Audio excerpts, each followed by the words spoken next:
Pick up your gear and open your chests. Throw on your armor and head out on a quest. Hey, hey, it's a brand new day. On the Sword Coast, your allies will help with blazing bows and magic as well. Hey, hey, heroes on their way. Fighting forever against overwhelming odds. Fighting together in favor of multiple gods. Idle champions of the forgotten realms. Idle champions, adventure never ends. Idle champions, get you all out there. Idle champions, you will set again. Idle champions.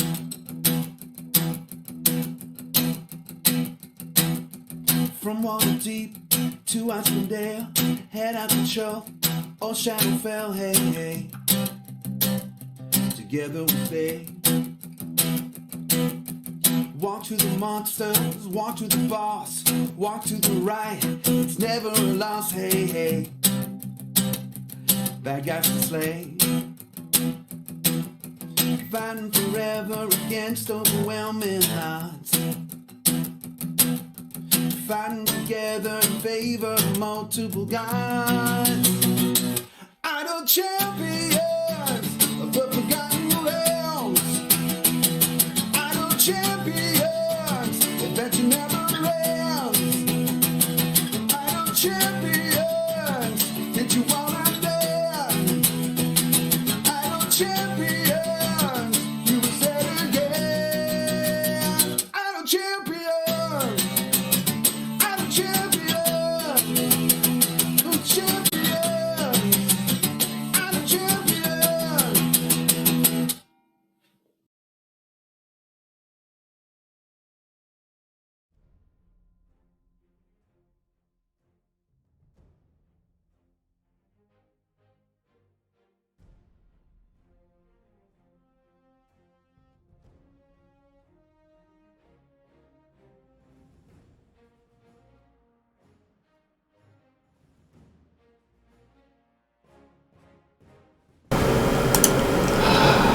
And there we go.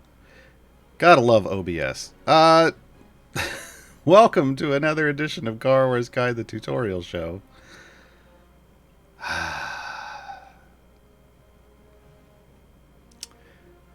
Folks, whenever it updates, I think it just decides to go, hey, I'm just gonna set all your mics back to default.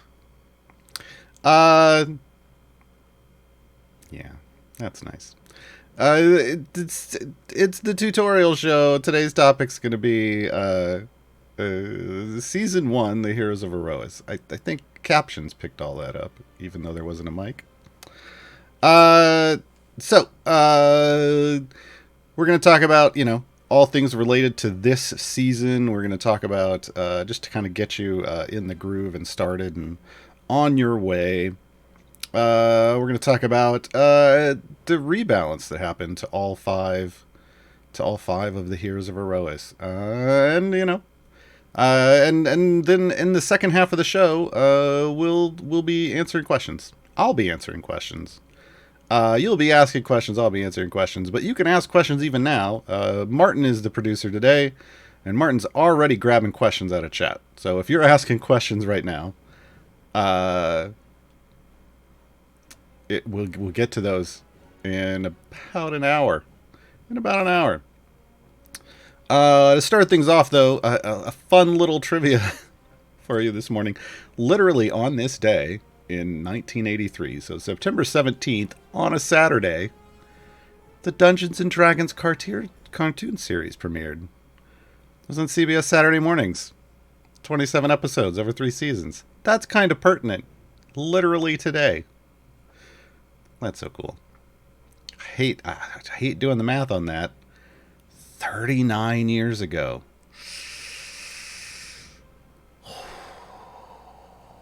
Yep. I'm old. So, there's a chess code. I believe everybody's kind of found it now. Hey, it's season 1, Heroes of Aerois. You can copy paste it right into the thing. Right into the thing. Yeah. Get yourself an Electrum chest. Get yourself an Electrum chest. All right. I guess we're gonna dive right in. I'm not muted anymore, so that means we can start. Oh boy. Oh boy. All right. So seasons. There's a nice little button down here. Now it's this little.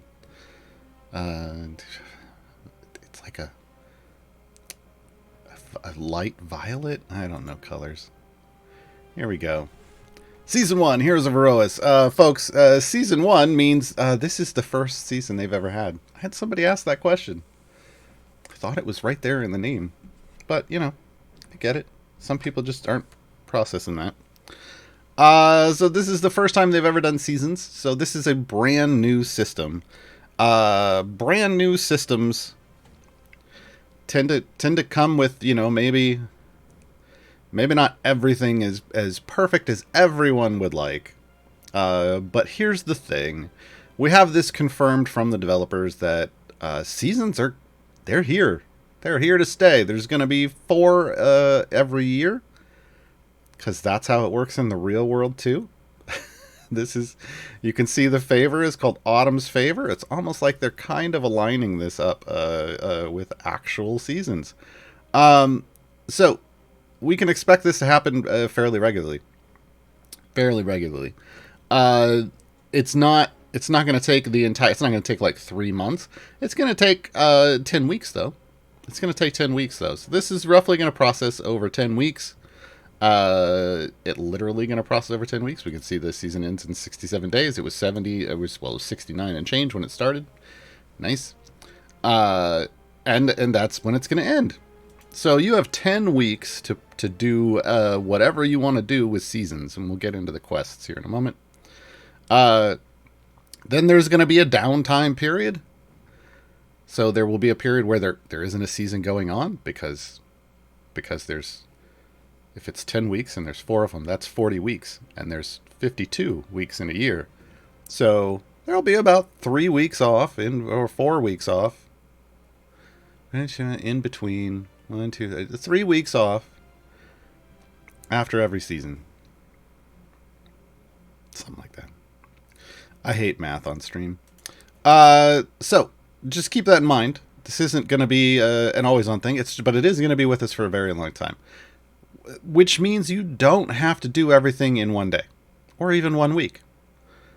Although some people are well on their way to doing just that, and some may have done all of the early stuff at least. There are quests that exist, you know, over the course of time. We'll get to that, but yeah. As we can see right here, you have a couple pieces of information that are tracking. There's a favor, Autumn's Favor. There's a currency. There's a level and experience apparently you can earn. There's a number of rewards. There's 80 rewards you can claim. Some can be claimed multiple times. We'll get to that. Then they list off, hey, there's a favor reward at the end. So this is the thing about favor. We're gonna dive right into favor right away. This is Autumn's Favor. You collect this as you go along by completing quests. It is not a grindable favor in the sense that you're getting it by doing anything other than completing quests. So there is a fixed amount of favor available, for the most part. We'll get into the variances there. This favor at the end of the season is going to do a conversion like favor does in events and time gates. Except, unlike in events and time gates where you have to pick a single campaign to convert into, season favor does this reward to all of your current campaigns, all of the current main campaigns. It is like a favor bomb across all of your campaigns. So whatever amount you end up with is the amount that's going to act as a multiplier and then be added to all of your campaigns. So right now I'm in the E10 range. In events, every order of magnitude is a 10% multiplier. In time gates, it's like a 2.5% multiplier. Here it looks like it's a 1% multiplier. So it looks like a much smaller multiplier, but again, it's not something that you're actively trying to push deep in campaigns to get. It's just something that you get for doing the quests along the way. So it's just a nice bonus. They're going to give you, if the more you do, the bigger the bonus is at the end, and you're going to get a nice big favor boon to all of your campaigns once we get there. So that's nice. Now the currency you're also going to earn from doing quests. This is just kind of how this system works. Everything comes. There's going to be, when we go look at quests here in a moment, you're going to see that those are the rewards. It's pretty straightforward. Experience, favor, currency. The currency then gets spent in this rewards tab up here. So there is a shop that you're going to be able to things. This is the rewards claimed. I've claimed none of them. I'll claim my first one on stream with you today. And that's how that works. It's pretty straightforward. It's kind of like, in this sense, if you want to think about it, it's similar to patrons, right? This is like an expanded, longer version of like a patron reward system. The thing that's missing here, though, that patrons have, and that like campaigns have with favor, is there is nothing that this favor does. We're not spending this favor on anything. There's no boosts. There's none of that. We're actually using the currency for that in the rewards. So when we get to the rewards, you'll see there are some boosts you can get that will last for the term of the season. So it's good to think about it that way. Now they show us right away here. Here's the 5. Obviously, this is Season 1 Heroes of Aerois. So this Season 1 is based around a group of champions. It's these 5 champions. They went through and they rebalanced each of these champions. A couple of them they gave a major rebalance to. Others more slight tweaks. And along with that came a dismantle event for these, and a legendary dismantle event, and we will get to that and talk about what that is and why you might want to use that or might not. Over here they're giving us an upcoming reward. I don't know what triggers this because that core is a ways down there, but I think they're just showing you, hey, here's one of the big rewards that you can get. They have a core. They have a Modron core that's specifically themed to the Heroes of Aerois. And then down here they're telling you, hey, there's a season pass. Unlock exclusive rewards. So let's get this right out of the way. Obviously, there is a free-to-play component of this, and there is a pay-to-play component of this, because it's their business. They've got to pay for all of this, right? So you can if you don't have the money to support the game, or you just choose not to, you can play down a free-to-play path. We'll talk about that first. I'm going to talk about the free-to-play side first. Then we'll talk about the season pass side, so the bonus side. I want to say right up, the season pass is $9.99 US dollars. And this is a system that grants rewards over 10 weeks. So this is $9.99 for 10 weeks of extra stuff, basically. And you can make that decision. You can look at what's available, and you can decide for yourself if that $9.99 is worth what you're getting. As someone who originally started this game not paying any money at all, I just didn't have any disposable income. I understand if maybe even $9.99 is out of your range. I can say, though, that this objectively, if you bundle all these things into one package, and you say, I am paying $9.99 for this, without, I know you have to work along the way to get it all, but we'll talk about that. This is the most efficient way to spend any money they've ever created. So, yeah. Let's dive in. Quests, folks. Quests. As you'll see, I don't have a lot to show you because I might have gone and dived right in. I might have gone and dived right in. Well, look, I was excited. I've been waiting this for a while. I may have known this was coming. And I was excited to see what it looked like and how everything worked. Cost effective. There's the term, Alaric. Thank you. Words are hard. As you can see, we have daily quests, we have seasonal quests, and we have milestone quests.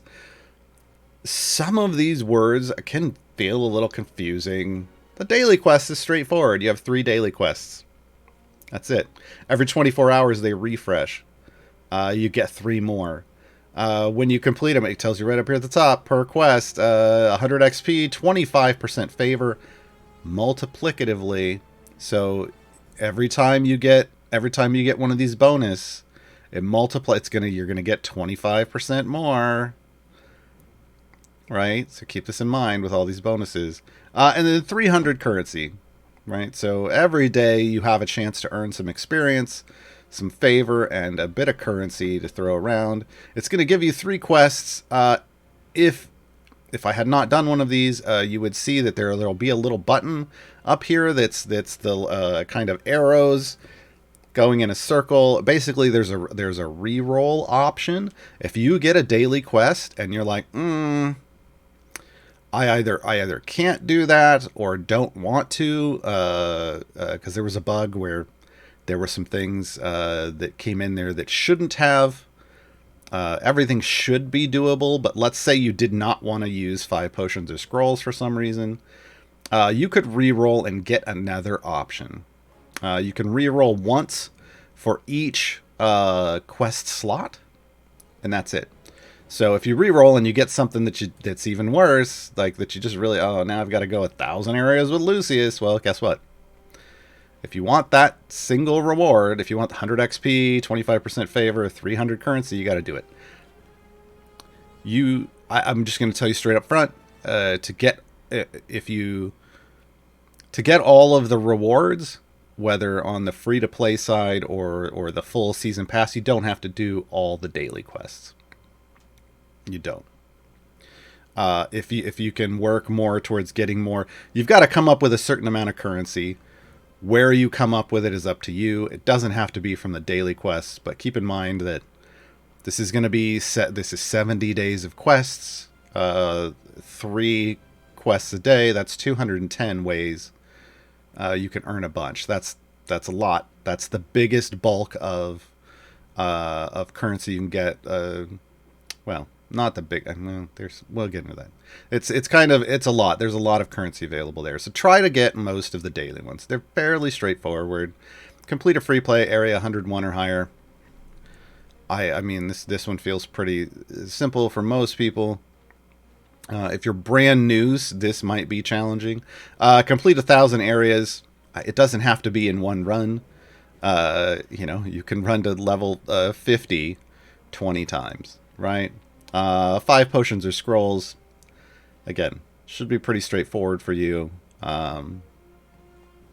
So there's obviously a lot of different options that can come up here. I saw unlock a champion. Like they want you to do a time gate for a specific champion.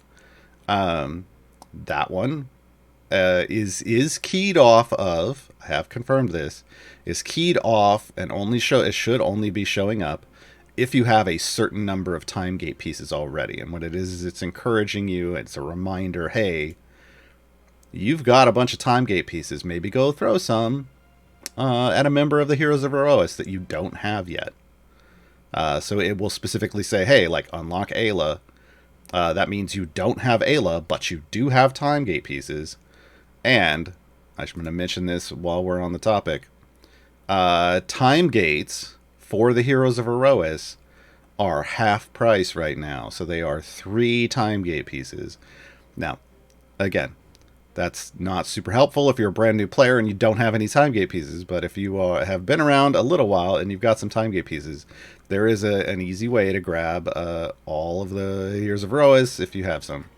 I want to caveat, Lucius is available by a code right now. Birdie Lucius. Somebody nice in chat can type that out. Maybe Martin, or maybe somebody else. You can get Lucius for free. So, Lucius is an easy one to pick up. They did give Nova out in a newsletter. I don't know. They didn't give anybody any heads up for this. It just kind of appeared in the newsletter as a surprise. I do not know if right now, if you sign up for the newsletter, if they're going to give new signups Nova. That would be nice. I don't know if that's going to be a thing. But what I will say is sign up for the newsletter. I know I push this a lot, but the newsletter usually only sends out one email a week, and it's got free stuff in it. And then occasionally throughout the year, they do stuff like this, where they give you even more free stuff. So please, grab another champion by signing up for the newsletter. How do you do that? You open up the menu in the game. You can hit escape, or you can click on the menu, the little sandwich icon, the hamburger icon, as people like to call it. Hit the newsletter, put in an active email address, and boom. You're going to get Hitch for free right away, and then maybe they'll give you Nova. But every Friday, you'll get free chests. Free chests. So please do the newsletter. Boom. Back open. Okay. So know that whenever they put a daily quest up here, there's an intent that it will only trigger. You will only see something that you can do, that is possible to do. So if it says go unlock Ayla, it means you don't own Ayla. You should only be getting that if you don't own Ayla and you have time gate pieces to spare. If it says go complete a patron challenge, it's only doing that if you have like 3 or 4 patron challenges not done for a patron. There was a bug with that right when it launched, and it gave it to us anyway. If you see a bug with that again, basically if you see something that it shouldn't have popped up, submit a ticket. Because again, this system's brand new, and yeah. So that's daily quests. Daily quests. There's a lot of there's a lot of potential rewards available to earn over the course of 10 weeks here. Okay, but they are fairly small goals. I know this one looks large, but if you're running stuff in the background over 24 hours, this one maybe you want to re-roll to try to get something more like this or this. It's up to you. Seasonal quests. A bit of a confusing name, in my opinion. These are weekly quests, as you can see, week 1. You are given 7 a week, but only 10 can be active at any time. So for some reason, you did not finish all of them. Like, hey, I haven't... This one might be bugged. So we'll see in a moment. I'm going to test. If for some reason you don't finish all of them, then when the next week comes around and 7 more load in, not all of them are going to show up. I did not get confirmation. I think they go into a queue, but I am not entirely certain. I think they go into a queue and show up later, but honestly, I forgot to clarify on that. That's on me. That's on me. Apologies. So you have a week to complete these. Potentially more if you leave some undone. There are 10 slots here available. And as you can see, obviously over 10 weeks, that means there's a total of 70. Total of 70. That's what I was thinking, folks in chat. Yeah, where I was going to do that right now. So you have a total of 70 possible. These give double rewards. So 200 XP because it's a little harder. I know double are like, right, really? It's way more than twice as hard, sure. But that's not how the values are. They calculate a total overall value of things that they want you to earn, and then they figure out where they're going to distribute that, right? Doesn't mean it's always the same reward for the effort. So you can choose how you want to spend your effort, folks. 200% or 200 XP, 50% multiplier for your favor. And since these are multiplicative multipliers, that's nice. And then 600 of the currency every time you complete one. Now, so I've done all these except for this one. Defeat Tiamat and the Trials of Mount Tiamat. This is what I was waiting to do. Boom. We did defeat Tiamat. I'm going to claim my rewards. Yay! I'm going to come over here and I'm going to look at this and boom. So, if you're like me, and I know I am, and you defeat Tiamat and that quest doesn't go away, it's because you haven't gone and claimed your rewards yet. But it's all good, because you would have eventually, and it would have cleared. Cool? For those of you who are brand new to the game, who get defeat Tiamat as a seasonal quest on day 1, I don't know what to tell you. It's going to be sitting around in your quest list for a while. And depending on how much you play the game, that one just may not get completed. Trials of Mount Tiamat is unlocked by working your way through the campaigns. I do tend to recommend doing these in a certain order.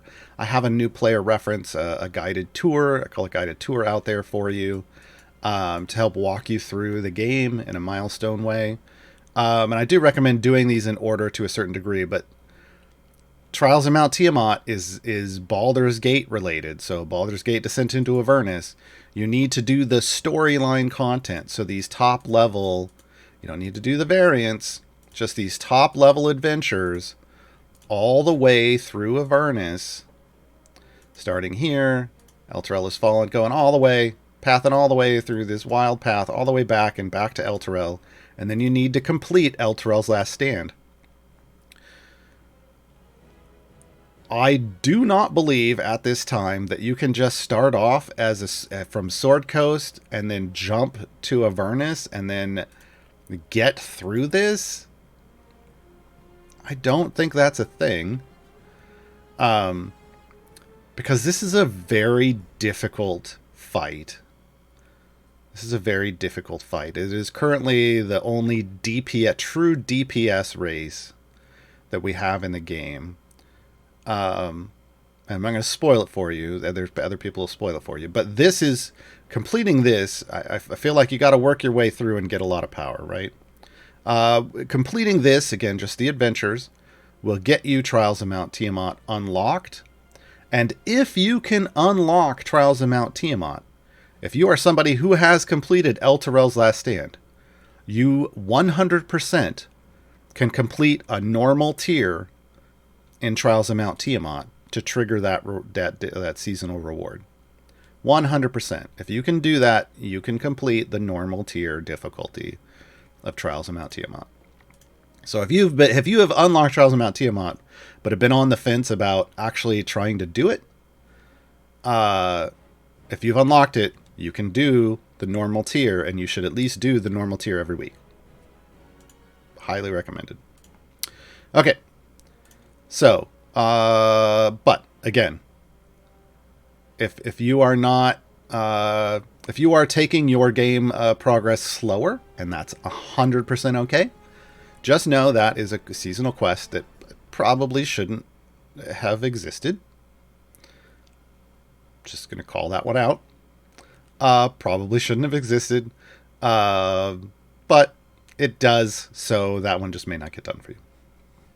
I do not know what the rest of the seasonal quests are. Someone might, but I do not know. So I'm going to enjoy them as they pop up and see what happens with the challenges. Milestone quests are a whole different beast. These are more of what I would have called seasonal quests, but hey, I don't get to be the namer of things. There are 10 total quests. I've actually finished 2 completely already. There are 10 total quests, and each quest has 10 tiers that you have to work your way through. Each tier has a higher level goal than the one before. So, as you can see, some of these are at lower tiers than another. Like I'm at open 5 chests that contain gear for an Aerois champion. This technically, I wanted to call this one out specifically. This is not worded correctly. This is open 5 chests and get gear for an Aerois champion. You can't just open chests that potentially could contain gear. like say Electrums, if you are like me, already fully geared up, because then it's just a random chance that you might actually get gear. However, if you just unlocked, say, Lucius by that code that we put in, or Nova from that newsletter, you could open Electrums and it would get you gear right away for Aerois champions, and it would trigger this. So just know you have to actually get gear for an Aerois champion out of that chest for it to count as progress for this milestone quest. Okay, calling that one out specifically because that one worded maybe not the greatest. Everything else is pretty straightforward. As you can see, I'm in tier 10 of complete X Adventures variants or free plays after completing area 50 or higher. I was grinding these out doing gem runs, but you could do whatever you want. It's the last tier is 92, but hey, over the course of 10 weeks, you don't have to grind this. You can totally do it. Some is this is using Lucius as your primary DPS. This is generic and can be done with anybody. This is generic and can be done with anybody, right? So there's some here that are definitely going to send you towards Heroes of Aerois, like this is 3 Aerois champions in your formation. This is ultimates from them. This you do not just pick. Somebody asked me, like, which Aerois champion should I use to do this? All of them. It's used the ultimate ability of any Aerois champion a number of times. So every time a hero of Aerois hits their ultimate, this triggers. You don't just have to pick one person. Like, if you've got them all, it uses as many as you have. Throw familiars on their ultimates, which I should be doing here. Like this. And enjoy progress. Okay, this one's with Kelik. I want to call out, this one's worded a little weirdly too. Complete a certain number of areas with Kelik in a position that heals the frontmost column. Just make sure that if you are in a single column, like a single slot front column type of layout, that Kelik is not here. And that's it. Because Kelik will heal everywhere. Kelik will just heal anybody that's been damaged. The key is they need to have been damaged. If they're not being damaged, it may not trigger. It should still now. But just know he just needs to not be in the front column, basically. Which Kelik shouldn't be anyway, because he's not a tank. So these are all pretty straightforward. Again, I finished a couple of these. They were easier. One was level up tanks. And I don't even remember what the other one is now. They were obviously super easy, super completable if I did it in a couple days. Granted, I am an in-game player. I have a lot of speed champions. Speed champions will help you do these faster, clearly. But you have 10 weeks. If an in-game player can do this, can get this kind of progress, or even complete it all in just in less than a week, new players are going to have a pretty good shot at it over the course of 10 weeks.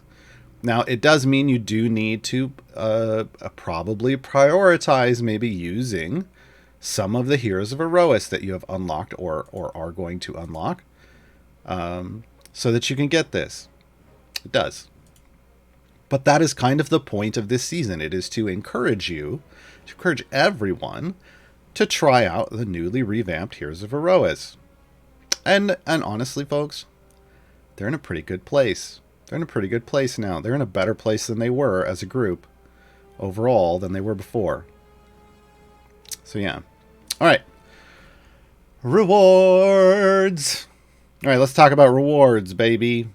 So there's a free-to-play path and there's a pay-to-play path. We're going to talk about the free-to-play rewards first. Yes, there are fewer free-to-play rewards, but that means you can put less effort into it if you don't care, right? So you get what you pay for, folks. Tier 1, Tier 2, blah, blah, blah, blah, blah, blah, blah, Tier 11. Okay. Now, Tier 10 is really the unlockable, hey, you get the last purchase of rewards. Tier 11 has these requirements of must own all items from all tiers. I still haven't gotten a clarification yet about whether the free-to-play stuff will be available if you've gotten all the free-to-play rewards. I'm crossing my fingers on that.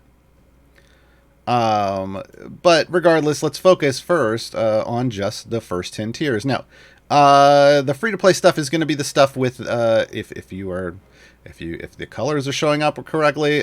These are red. These are red locks, and the pay-to-play stuff is the purple locks on the right side. But these first three are going to be the free-to-play rewards all the way up the queue. All the way up the queue. So, Tier 1, you've got 3 rewards available for you on the free-to-play. If we look at the totals, this is 3,000 currency. If we look at my total, obviously, this is not a huge... Like, if you're going to unlock probably more than 1 tier a week. They're giving you the average of, hey, 1 tier a week. Because what you don't see here, until we come down here, is there are level requirements to unlock this. This level is this level here on the front page. So as you get experience, you're unlocking new tiers. So just know that you do need to progress to get the tiers unlocked to be able to purchase more and more stuff. You progress, again, experience by doing quests. Okay? So I have done a bunch. I did all the seasons. I've done all the dailies each day, and I've done a bunch of these. So I am up to level 9, or working my way through level 9 right now. Each level, along with unlocking a tier in the reward shop, gives you a permanent boost while seasons are around. So if you'll notice, this is this purple star, lavender, whatever. Up here, hey, there's another one. If we hover over this, this is a buff list that's coming from what you have completed so far, the levels that you've completed so far. They don't tell us about this anywhere in game, but it exists. So you start off with like a 10% damage all champions. You keep getting 10% every couple, I think maybe every other level is what I think I'm looking at. I haven't mapped them all out yet, but there people have pulled all this data out. They can tell you. Increased favor, that number looks a little low, but whatever. Increase all gold find by 10%, increase the health of champions by 10%. And you're going to stack some of these as you go. You're going to get more of these as you level up. It's going to increase these bonuses, okay? So just by playing through, even if you don't buy any of the rewards, you're going to get a little boost of progress, a little bit of a boost of progress. So this first one right here, pretty nice. Pretty nice. The very first one, 1,500 currency, increase the damage of all champions by 200%. So that's a triple damage buff. Lasts the whole season, right? So, obviously, I want that. You buy it. It gives you a little check mark to say, hey, you have claimed this. You do own this reward. And it's going to show up over here. So now suddenly I'm over 300% because of the way multiplying a percentage by a percentage works. I want to be very clear. Some people are like, why? I've gotten 4 of these 10% bonuses plus a 200% bonus. Shouldn't that be 240%? No. No, because it's not additive.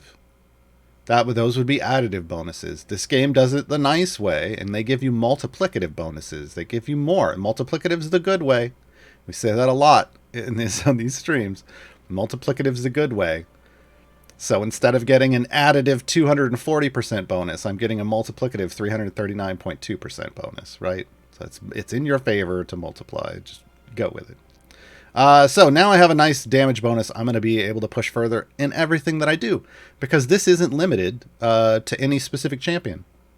All of these are general bonuses that you see here. So that's a nice, right off the bat, they give you a really great reward for everyone, even free to play.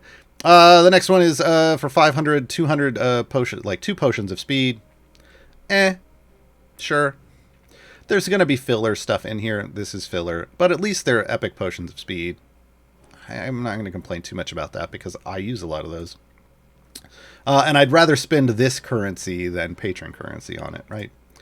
And then they have 3 of the season 1 chests. Now these are new chests, obviously, because this is season 1, but this contains gear for the Heroes of Aerois and only the Heroes of Aerois. And these are gold chests. So that means you could get epic gear out of them, potentially. The pity timer for a brand new chest like this will be 4, and they're only giving us 3. And they're only giving us 3, but on the pay-to-play path, there's 7 more down here. On the free-to-play, hey, there's going to be 3 more, so you'll get, even on just the free-to-play path, you're going to get at least 1 epic if you get down to tier 5 out of these season chests, right? But these chests are going to be something that if I claim these, that are going to increment, oh, I shouldn't have closed that, that are going to increment this. So the open 5 chests that contain gear for an Aerois champion. Those 3 are going to give me 3 credit right away. Those are going to give me just straight 3 credit. I get all 3 chests. I should have 3 credit because I opened 3 chests. See, I did get an epic, but that's just random luck. It was a dupe epic for me because I'm already full epic on them. Boom, yeah. So now I'm at 4 out of 5. So as long as you're actually getting gear for the Aerois, that's going to work, and those chests are a good way to do that. So each of these tiers is going to go along this way. I'm just going to hit these real quick. I'm not going to buy any more because we've got a lot to go over. Plus, I haven't talked about the champions yet. We've got a straight-up damage for Lucius bonus. We've got some heroism potions. Everybody can check all these out. Sentry chests. This was another great one because it's all gold found. So getting to tier 3 and grabbing this early, and I'm just going to grab it now.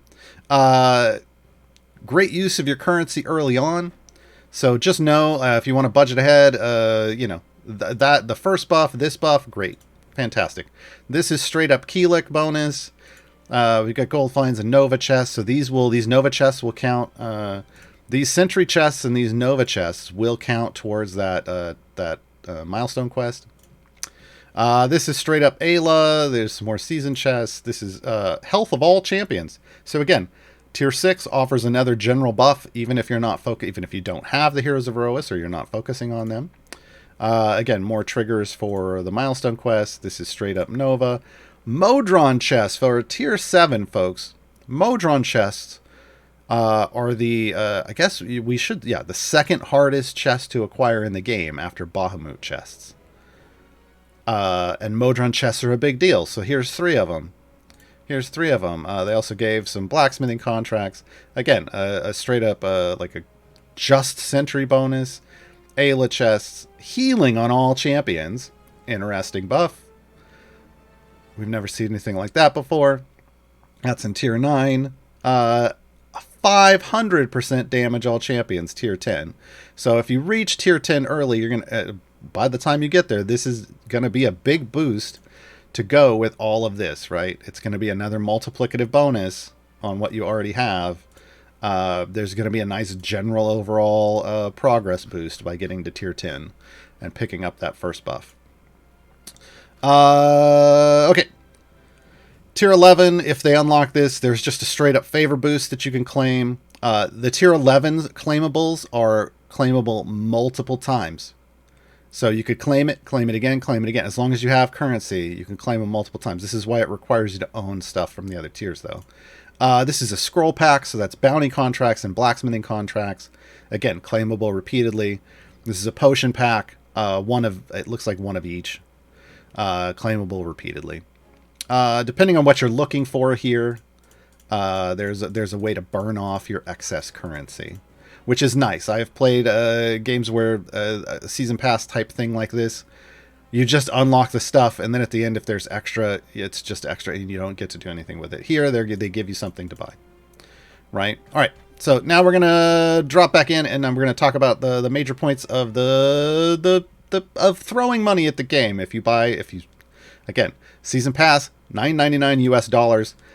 I have had confirmed by at least one person in my Discord that the game doesn't just necessarily use straight conversion into other currencies.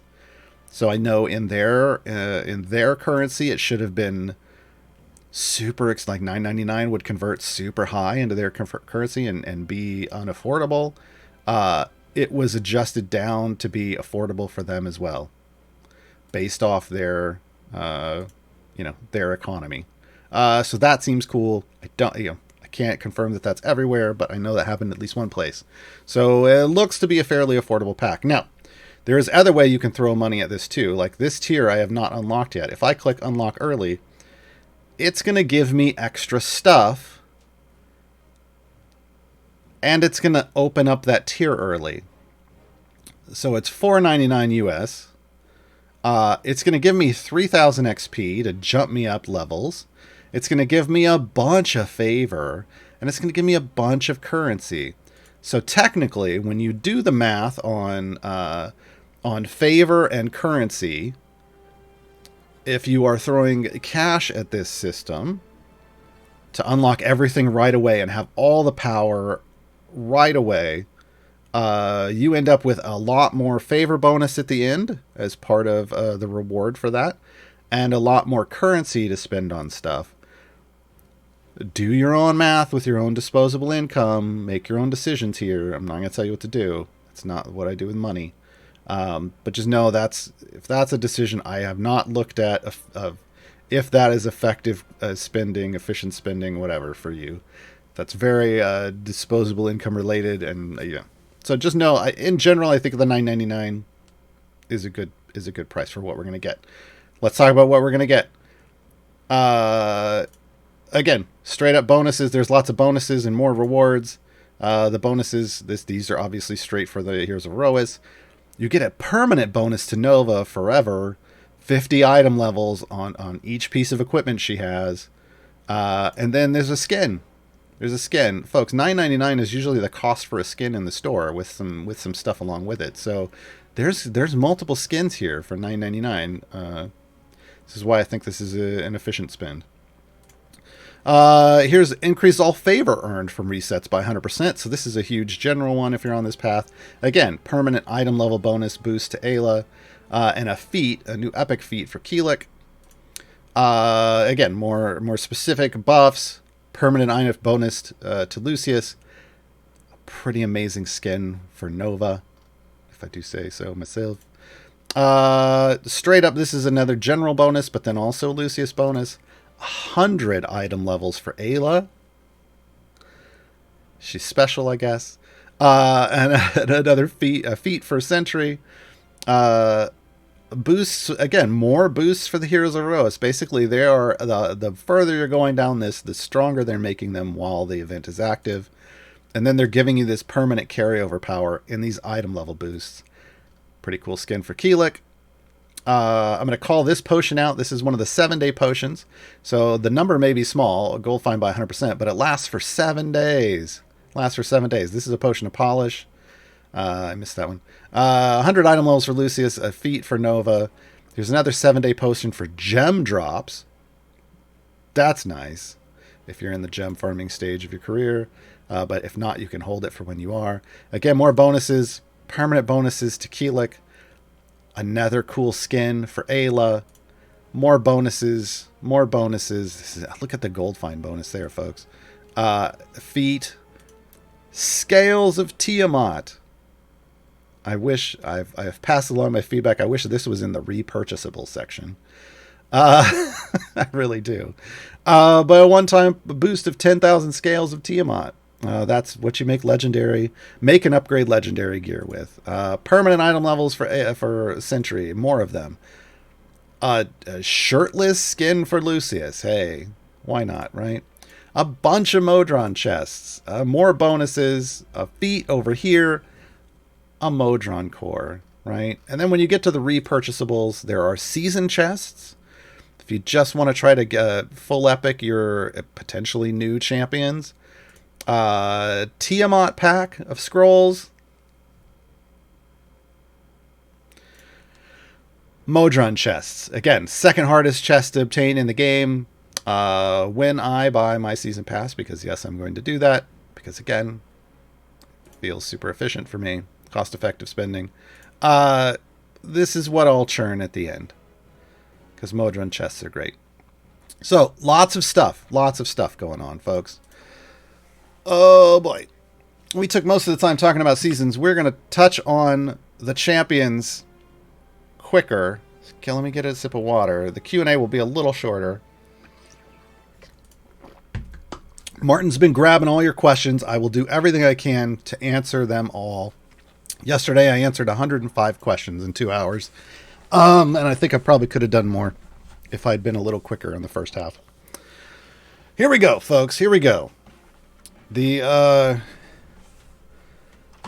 abbreviated update versions, because these are not new champions. We have had these champions in the game. If you want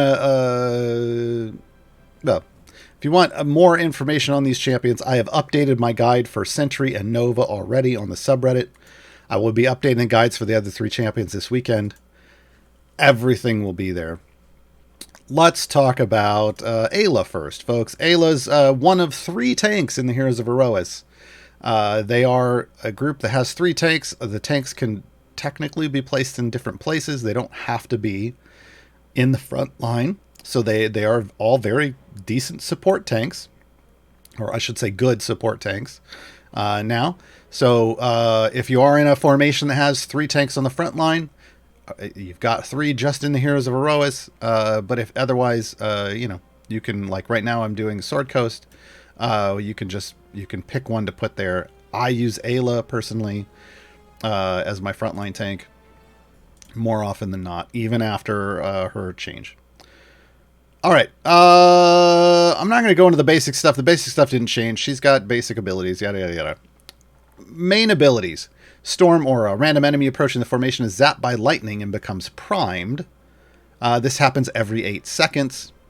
This is just kind of a freebie. If you've heard me talk about Krull before, this is like the passive way that she gains primed stuff. She has a way to hit stuff and make it primed too, though. And that's actually the primary delivery method now for her. Totally fine. Primed enemies take more damage from all champions. Heart of the Storm, this is her health share. So 25% of Ayla's health gets shared to everybody in the group. Storm Soul. So when Ayla attacks a primed enemy, they're stunned for a period for 2 seconds base, and then become electrified. Electrified means it increases the damage to take from all champions by 100% for each electrified normal enemy on the screen, and 1,000% for each electrified boss. So the more enemies that are electrified on your screen, the more damage they all take. Okay, this is her major debuff, and it ramps up based off the number of enemies on the screen. Raging Storm. Whenever Ayla attacks an electrified enemy, the electrified state spreads to nearby enemies who are primed, then all nearby enemies who are electrified are stunned for a half a second. Okay, so this is going to be just a crowd control effect and a spread for electrify. Shielding Storm. When an electrified enemy attacks Ayla, she gains a damage shield equal to 0.5% of her health times the total number of Aerois synergy stacks. 30-second cooldown. It used to be that she got 10% of her health per electrified enemy that was on the screen. But now we're doing 0.5%. This is where people think that Ayla got nerfed. If they're like, Ayla got nerfed. It depends on how many Aerois synergy stacks that you're building at any given time. Her shields are still very healthy if you're building a large number of Aerois stacks. On her own, she is a little weaker. But honestly, I always thought she was OP, which is why I used her all the time.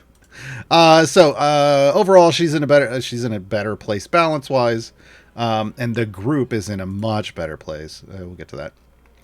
I have her specializations. She can either prime enemies more often, so it drops like 3 seconds off, so once every 5 seconds, or she can double the duration of stuns. She can double the duration of her stuns. I have chosen that spec for reasons we'll get into with another champion. Her Aerois synergy, and some of this is shared between all of the new Aerois rebuilt champions. But her specifically, she contributes 1 stack every time a champion attacks an electrified enemy. That's any champion. So as long as you're attacking, she is contributing stacks, and the max number of stacks she can contribute is 200, plus the highest area completed in the current run divided by 5. So the further you go with this team, the higher their potential. So they are scaling with your progress. They're scaling with your progress. So keep that in mind. We can get those Aerois stacks up real high if we go real deep. Okay. 50% of her contributed stacks are removed when changing areas. This is shared between everybody. This part, the maximum number of stacks and everything down below here is shared or down through this part is shared for everybody. 50% of contribute stacks are removed when changing areas. That's how all of them are going to work. Now, the bonus down here, electrified enemies take additional damage equal to 10 times the total number of Aerois synergies, 10% times the total number of Aerois synergy stacks. So another extra debuff. So her debuffs are very healthy, and depending on how many Aerois synergy stacks they're going to get better as you progress. This is a scaling that was not there before. So it is now.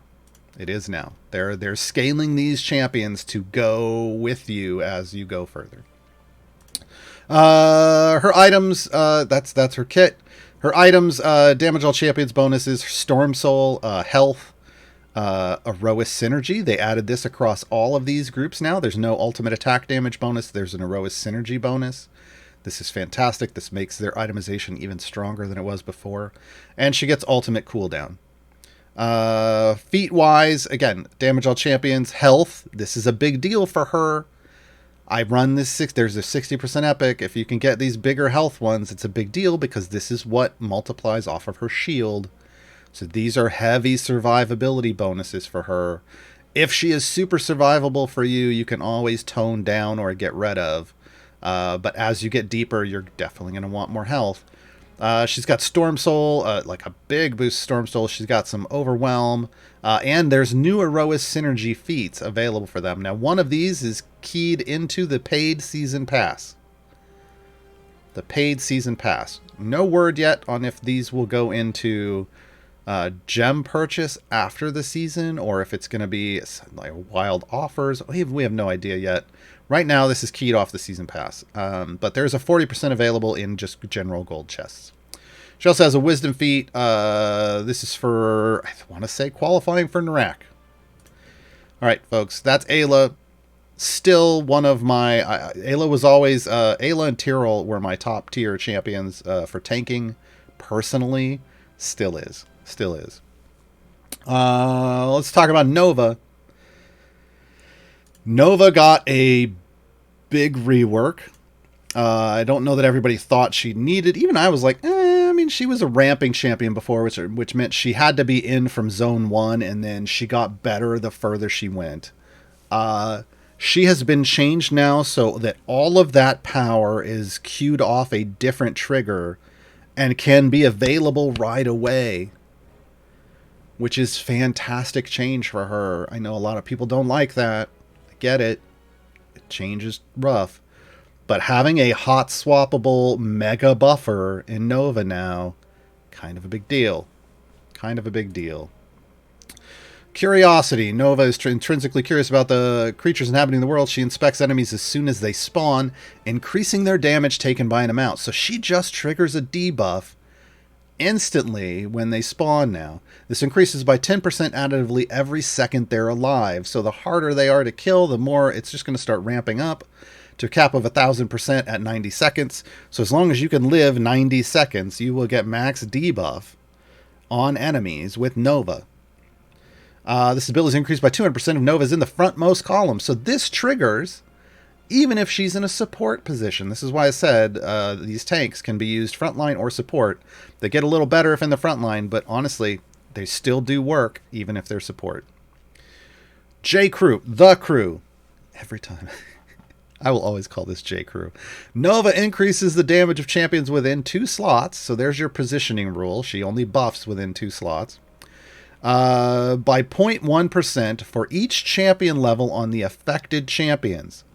What does affected champion means? It means any champions within 2 adjacent slots. Okay? Stacks multiplicatively. The good way. Each champion's contribution caps at 1,000 levels after their last available upgrade. What does that mean? Here, I am currently at the upgrade cap for for the champions that you see here. So these are the last upgrades, like for Nova, is at 2320. I know this because I can look down here, 2320. What it means is that if you turn off the upgrade point and go to like X100, and then upgrade her to 3320, she is now 1,000 levels over her cap and is maxing out her contribution to this ability. The crew. That works for every champion within 2 slots of her. This means they've finally given us reasons to over-level your champions that actually adds power to your formation, but only if you're using Nova. Only if you're using Nova. Okay? So Nova, potentially lots of power. Right now, my J crew is at, with 5 people in here, I'm at an E20 bonus. It's a big bonus, folks. It's going to go up as I over-level all the other champions. We'll maybe do that in the Q&A. Protective Field. Nova increases the max health of all other champions. This is her health share. So if you have all the Heroes of Aerois in, you're going to be a pretty beefy, because all 3 tanks are sharing 25% of their health. Aerois Synergy. Nova contributes 1 stack every time an enemy is stunned, rooted, or slowed. This is new. So if you've ever been like, oh man, I wish status effects on enemies, like slowing them and stunning them, rooting them, gave us bonuses, kind of like in D&D to a certain degree, like, you know, crits on grappled enemies or extra bonuses, whatever. We now have that. There's now a reason to put in champions that stun, root, and slow that isn't just, crowd control. It can now add to Aerois Synergy, so she is going to synergize with champions that have those effects, especially AoE ones. Because it's every time an enemy. So if you can hit a group, stacks on stacks on stacks. Again, the same rules about caps and stacks resetting, and then the crew is increased by 20% times the total number of Aerois Synergy stacks. So again, super scaling for super pushing. Slow. She has a base attack slow once you get this. So it is a single target, but hey, at least she's contributing a little bit. Movement of enemies, she damages by 50% for 5 seconds. Enemies that are slow deal half damage to Nova, so this is a survivability feature for her. It's really only effective on boss stages. But yeah, if she's tanking. Effect does not stack, but the cooldown's refreshed. And fail-safe. This used to be a very ability. It has now become a very ability. When Nova becomes overwhelmed, so when her overwhelm is base of 20, when she has 21 enemies attacking her, she becomes overwhelmed. Tiangong creates a protective barrier around her and all other champions in her column. If you are using her in a multi-tank frontline, this means all the tanks. Granting that, which is usually how she would get overwhelmed. It's difficult to be overwhelmed if she's not in the frontline. Granting them each 250% of Nova's max health as temporary HP. So this is a shield. She can shield herself and everyone in the tanking column when she's overwhelmed. The effect of the crew is increased by 400% for each champion shield that remains in place, stacking multiplicatively. Currently, we have a max of 3 in a front line. So 400% to the 3rd power. It's a lot. Nova is stunned until the shield is broken, or, this is great, she is no longer overwhelmed. So she's stunned and frozen in place until either she takes enough damage to break the shield, or you kill the stuff that's attacking. And then she goes back to doing her thing. The shield stays. This can only trigger once per area. Changing areas resets it so it can happen again, but also resets the damage bonus and unstuns Nova. Okay. Tighten it. Her specializations. Oh no. I remember. Tighten it is just going to double the effect of the crew. If you are getting all the item level bonuses you want, you go tighten it. There's another one that extends the crew to 3 spaces, to 3 adjacent slots. In this formation, I have her here, so she is adjacent to everyone within 2. So I'm getting the max item level bonuses. So I went with the double with the crew. That's kind of how you're choosing that making that decision. Damage all champion items, health item, the J crew item, Aerois Synergy, ultimate cooldown. Again, a fantastic itemization for a tank. Same with the feats.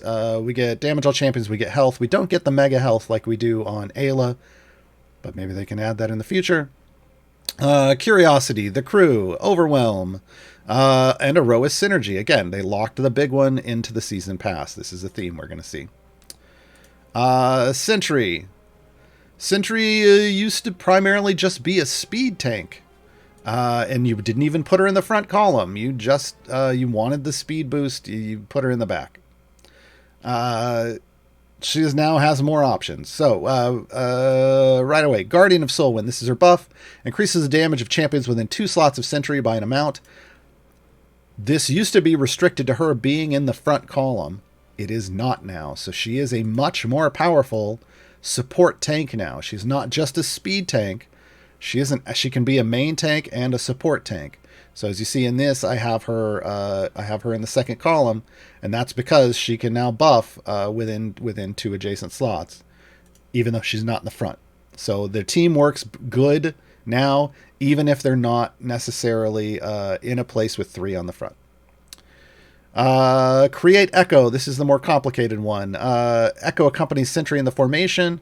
Echo is this little floating thing right there. And it has multiple effects. Resolution. If Sentry has not been attacked in the highest unlocked area, so you're progressing, there is a % chance, it's not 100 for everybody, it's a lower number, I have mine capped out, that quest requirements in the next area are reduced by 30%. So this reduces things to, if it's maxed out, it's a lower number normally. I have it maxed out with Echo Resolution by 30%. What this does is it gives you a speed effect of not requiring as many quest numbers to go forward. Okay? You are not going to have this maxed out when you first get her. There's an item for that. The Golden Epic maxes at 252. There is a milestone quest for Echo Resolution. It is going to be harder. It is going to take you longer to do if you are not at max. So just know it's going to be rough because there's no bad luck protection on Echo Resolution. So you just have to use Sentry a lot to get credit there. I've heard talk about that. Yes, it is tough. Amplification. If Sentry's been attacked in the current area, so she is in the front, or there's AoE stuff, Guardian of Soulwind gets increased by a big boost in the next area you enter. So if you are starting to take damage, she is going to give you a boost so that maybe you don't anymore. And healing. When Sentry's under attack, healing received by everyone in Sentry's column is increased by 25%. So this is a group one. This is a group one. All right, Redshift. This is a boost to Echo Resolution. This is how you max out her speed effect. So just know that this item is what affects Redshift, and Redshift boosts the speed effect. Nature's Wrath. This is specializations. Let me pop a potion for this because I don't remember them all off the top of my head. I think I do, but I don't want to be wrong. Okay, Dedicated Guardian is the new bonus. That used to just be a speed bonus here. But now they have put the speed bonus in that feat I showed you a moment ago. So Dedicated Guardian now takes that removed portion of Sentry's thing that required Guardian of Soulwind required her to be in the front line to boost Guardian of Soulwind. It makes it a spec, and it boosts it. So if you do use her in the front line, she's going to get you choose this spec, she's going to get a 400% bonus to all of those effects. Nature's Wrath is what I'm running. This is her Divine Strike, has a 50% chance to ensnare affected enemies. This is a stun for 4 seconds. As we were just talking about, we have a character who boosts stuff whenever people get slowed, stunned, or rooted. So this is a boost to that. I'm trying to synergize with my Aerois people. Sentry's Homeland is just a double on Guardian. This is the bigger Guardian bonus, but it requires being in the front column. This is if you want a Guardian bonus, but she's not in the front column. Okay.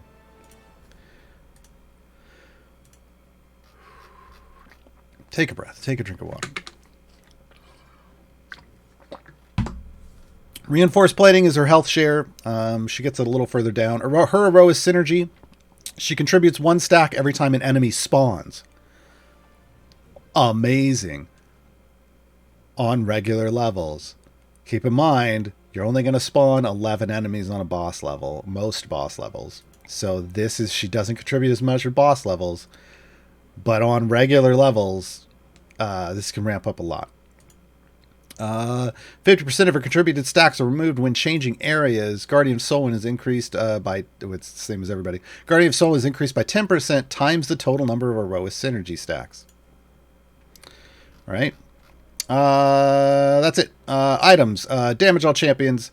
Guardian of Soulwind, Redshift. This is the speed one. Health. Aerois synergy and ultimate attack. Cooldown. Feat-wise, damage all champions. Health, again, she doesn't get the big mega health, but maybe at some point down the line.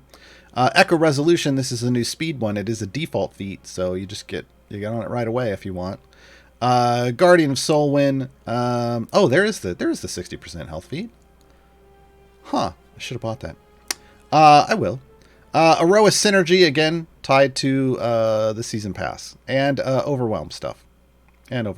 So she has a pretty good set of feed options for a variety of situations. Let's go on to Mr. Kelik. Kelik is the healer in the group. Prayer of Healing. It heals all damaged champions. The key here is they have to have taken damage. For an amount per second, that amount's going to vary. This amount is increased for champions not adjacent to Kelik by 25% additively for each additional slot away from Kelik they are. That means Kelik is the most effective healer all the way back away from the frontline tanks, if you're only worried about healing the frontline tanks. That doesn't mean that's where you're always going to place them. There are other things we have to take into account. In this situation, this is the most effective overall position for Kelik. I am sacrificing 50% healing, and I'm okay with that because it's additive. Remember, additive bonuses are they're okay bonuses. Multiplicative are the bigger ones, right? Bless increases the damage of champions adjacent to Kelik. So this means that Kelik wants to be right next to your DPS. Period. This is why Kelik may be in a different position. 100% for each champion not adjacent to them. So you ideally want them in a position where they're adjacent to one champion, the DPS, and everyone else is not adjacent. Now, not all formation layouts are going to do that. So try to keep the number lower because it's going to be a little better. Again, it's additively, so you don't have to worry about it super hard, but it is going to be a bigger number if they're adjacent to as few people as possible. Champions exactly 2 slots away. Oh, this is an extra bonus. This is a spec bonus. I'm not going to read that yet. Slow sanctions. Gold dropped by enemies that are stunned, slowed, or rooted is increased by an amount. So Kelik is now a gold find champion. This is new. So again, this works with the Heroes of Aerois want to stun, slow, or root people, and they trigger bonus effects. One of those is extra gold. We'll talk about the specs in a moment. Aerois Synergy. Kelik contributes 1 stack to Aerois Synergy per second. There isn't even a trigger. It's just time. So the longer you are on a level, the more, and based off where your Aerois Synergy cap stacks, max stacks are, the more of a bonus he's going to be able to provide. That's great. Bless is increased by 25% times the total number of Aerois Synergy stacks. So again, huge potential bonuses the further you go, because Aerois Synergy is capped based off your progress. All right, let's look at the specializations. We can do this is Bless. This is a new one. This is Seized Assets. This just doubles the gold find. But we have Expanded Blessing or Empowered Blessing. Expanded, if you can't place your Kelik adjacent to the DPS, you do Expanded Blessing, because then it buffs 2 slots away. This is also useful for like an Artemis situation or an Archon situation. Artemis is the better because it expands and covers more people that Artemis could then observe off of. Okay. Empowered Blessing gives you more of a bonus. So champions exactly 2 slots away from Kelik contribute twice as much to Bless. So this is the one I selected, and that's because in this formation, there's 5 that are 2 slots away. So I'm getting double credit for 5. And that's nice. Okay, so that's why Kelik is where he is. Item-wise, pair of damage all champions. We get the heal bonus, we get the bless bonus, and of course the Aerois synergy bonus now, and then ultimate cooldown. I haven't talked a lot about the ultimates. I'm gonna call out Kelik's ultimate. Kelik's ultimate is Calm Emotions, and it actually reduces attack speeds, and it slows their attack speeds by 200% for 30 seconds. It slows enrage power-up timers by 200% for 60 seconds. So it's a nice damage reduction if you're under attack. Everybody else is primarily are damage things. Ayla's is a stun across all enemies. So that's nice if you want to trigger lots of stun. We'll get to Lucius's in a moment. Feat-wise, we get damage all champions, we get healing bonuses, we get bless bonuses, and we get the new Aerois synergy stuff again with one tied to the shop. Lucius is the DPS of the group. Lucius got a huge rework, and Lucius is in a much better place now. Lucius has alternating base attacks. Alternates between Acid Splash and Ray of Frost. Acid Splash is random enemy attack. It will deal damage, and it prefers to hit somebody who is not affected by acid already. We'll talk about what that means in a moment, but just when you hit someone, they're going to have an acid effect on them, and then he will try to target someone else. This is to spread the acid as much as possible. Ray of Frost is a line-based AoE. Attacks the furthest enemy, but hits everything in a line. And this is important. Let's talk about why. Arcane Chromat Acid. Enemies damaged by Acid Splash gain 1 stack of acid. Each enemy can have up to 10 stacks of acid. Now, I did say that they're going to alternate, but they can stack because potentially everybody could have it, and there's other ways that they can gain stacks. Acid stacks last until the enemy is defeated. So this is great. It's not time-based. Enemies affected by acid take 400% more damage per stack, stacking multiplicatively. That's the good way. So that means he is a debuffer too. There's so many debuffers on this group now. But it's only for his subsequent acid attacks. Armored enemies affected by at least 1 stack of acid lose twice as many armored hit points. So he is now a good specialist against armored enemies. Notice it does say armored, not hit-based. Not hit-based. And that's when Lucius is hitting them. Arcane Chromat Cold. Enemies damaged by Ray of Frost are slowed by 50% for 10 seconds. Remember, this is a line-based AoE. So this is another way you can trigger a lot of crowd control that's going to boost those other Heroes of Aerois' abilities. So they take 400% more damage from Ray of Frost for each slow, stun, or root affecting them. So if you are running a nice group of crowd control group, this is going to hit harder too. And it stacks multiplicatively. The good way. TM. I saw that, Duxers. Including the initial slow. If an enemy is affected by Ray of Frost again before the slower debuff expires, the cooldown's renewed. So you can just keep it. You can keep it stacked. Elemental Adept. When an enemy is affected by both of the Chromat abilities, they're stunned and frozen in place for 3 seconds. So, Acid, Ray of Frost, locked up, right? After 3 seconds, they go boom. In other words, they blow up with a lot of damage. And it applies 1 stack of acid to themselves and everyone around them. This is how you can spread and get everybody up to higher levels of stacks. This removes the cold debuff, so that will have to be applied again, but remember that is an AoE line-based debuff. The explosion damage is equal to 10% of Lucius's normal attack damage times the total Aerois synergy stacks. So again, the more synergy stacks you have, the bigger the Elemental Adept boom is. That's a big deal. Aerois Synergy, Lucius contributes 2 stacks every time Elemental Adept is triggered. Bosses contribute an additional 8 stacks. Lucius's damage is increased by 50%, not 10%. 50% times the total number of Aerois Synergy stacks. So again, really big boosts for going really far and triggering as many synergy stacks as possible. Lingering Chill. Oh, that's a specialization. Hold on. Prismatic Spray is the ultimate. Let's go do the specializations real quick, because these are funky. Dichromancy increases the explode damage of Elemental Adept by 200%. So this will triple the boom. Okay.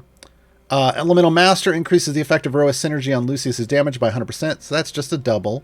But that is the Aerois Synergy effect. That's his thing, but that's a double. So do you just want a double for everything that's boosted by Aerois Synergy, or do you want the boom to go triple? You do you, boo. Lingering Chill. When an enemy explodes and loses their cold debuff, they gain Lingering Chill, which slows them by 25% and lasts for 20 seconds. If this debuff applies again before it expires, the cooldown's refreshed. It stacks with Arcane Chromat Cold. I've been running this one because I want as much CC as possible to trigger those other CC effects and all the bonuses off that. Now, I don't know if it's optimal, but I like it. I like playing with the new stuff. Prismatic Spray is his ultimate. I call it the Disco Ball. 8 multicolored rays flash from Lucius's hand in a cone shape. It does say cone, but man, it hits everything pretty much. Each enemy in the cone takes damage and receives both the acid and the cold effects. And remember what that happens. That means it applies them both. They stun and they all go boom afterwards. This is a great way to tag all the things with all the debuffs and start stacking up the acid multiple levels. Okay, here's what it looks like. Boom. Oh, he jumps out and hits it. If they're all on your tank, if the enemy's on your tank and he jumps out right here, it hits everything on the screen. So just keep that in mind. Items. Double self-damage. We've got Arcane Chromat Acid, Arcane Chromat Cold. We've got Aerois Synergy, and we've got Ultimate Attack. Feats, self-damage. We've got Acid. We've got Cold. And we've got Aerois Synergy. You can increase the stun duration of the explosion to 5 seconds from 3. And we get a Con feat, which is for Vajra. That's the group. I am going to... we're going to talk about dismantles. Because this group got reworked, they have the ability for a full dismantle. What does that mean? That means it's going to strip off all the item levels and refund them as blacksmithing contracts. It's going to strip off any shiny or golden and give it to you as a potion. It's going to strip off any legendaries, give you that as a potion. You'll have whatever your highest rarity was. It's just going to be level 1. It will refund any gem purchased feats you have and give you the gems back and take away the feats. And then you can rebuild them as you want. I am not doing that with any of these champions. I think as a group, they're all better. But if maybe you went all in on Nova, now you don't like her, you can dismantle her. If you went all in on Ayla, now you don't like her, you can dismantle her. It's up to you. Other champions get legendary dismantles. This is because if you built up a bunch of champions to support however the Aerois champions were before, but now you're not going to use those champions with them, now you can pull the legendaries off of them into potions and put them somewhere else. That's what's going on there. We're going to take a short break. We're going to get to the questions. We've got 3 dozen. So there's a lot. There's a lot to talk about. I'm going to give my voice a rest and reset the captions that broke. And we're going to listen to a little music in the meantime, and I will be right back, folks.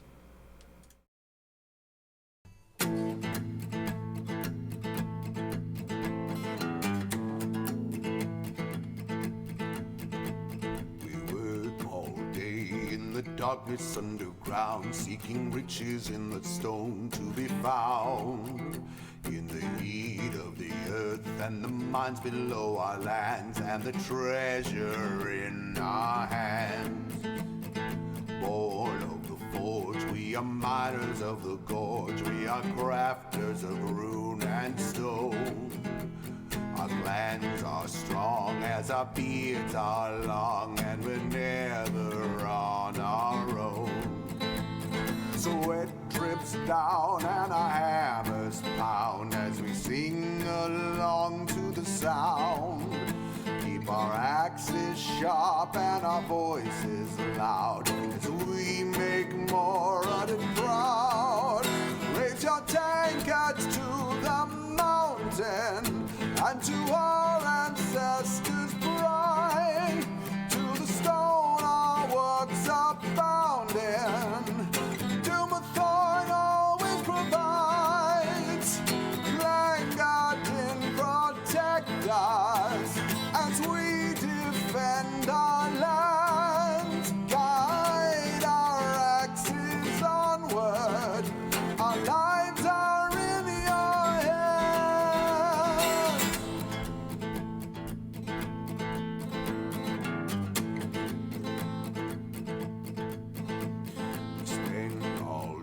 Carving stone and clay to extract the precious ore.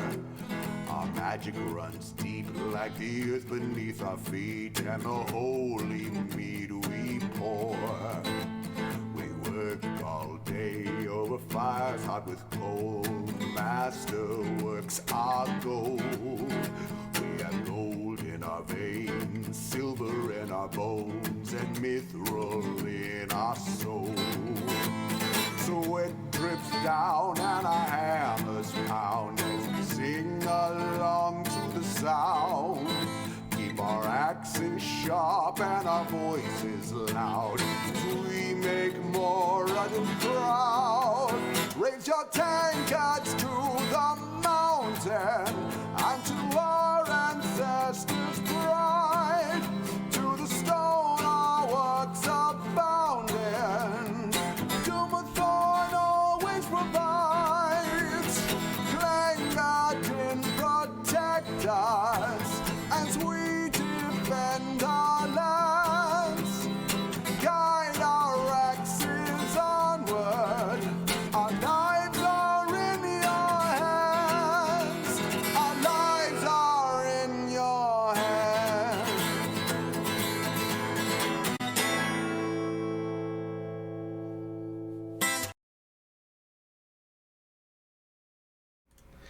And I'm back, folks. A couple things I want to do before we dive into the questions. One, this is just a test group I decided to put together last night to push. It's got me over 1,000 in Sword Coast, which Sword Coast is harder to push in than other places because there's only 9 champions.